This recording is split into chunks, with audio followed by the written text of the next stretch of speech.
মাটিকে শোষণ করে 10 টাকা কেজি চাউল 40 টাকা হলো, 30 টাকা লিটার তেল 100 টাকা হলো, আর 2 লক্ষ টাকা কাঠা জমি 50 লক্ষ টাকা হলো, আর আপনার 20 টাকা কেজি রড 100 টাকা হলো, আর প্রত্যেকটা জিনিসই একেবারে মানুষের আয়ত্তের বাইরে চলে গেল।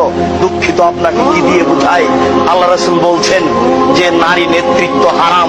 বাংলাদেশের মাটিতে যদি একজন মেয়ে মানুষ মেম্বার হয়, বাংলাদেশের মাটিতে যদি একজন মেয়ে মানুষ মেম্বার হয়, বাংলাদেশের মাটিতে যদি একজন মেয়ে মানুষ মেম্বার হয়, সারা দেশে গজব নাযিল হবে, সারা দেশে গজব নাযিল হবে, সারা দেশে গজব নাযিল হবে।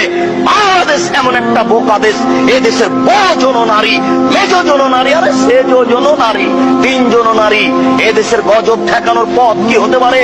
এদেশে গজব নাযিল হচ্ছে, এদেশে গজব নাযিল হচ্ছে, এদেশে গজব নাযিল হচ্ছে। এই 3 নম্বর শ্রেণীর যুবকরা না বুঝে এসব ছোটাছুটি করছে। গজব ঠেকানোর কোনো পথ নেই। এই মাটির উপরে পুরুষের বেঁচে থাকার সুযোগ নেই, তাদেরকে এখন মাটির নিচে যেতে হবে। নারী নেতৃত্ব কে মেনে নিয়ে কোনোদিন দেশে শান্তি আনা যায় না, এটা অসম্ভব হতে পারে না। আল্লাহ রাসূলকে অপমান করে, আল্লাহ রাসূলকে উপেক্ষা করে জাতির কল্যাণ চাওয়া যায় না।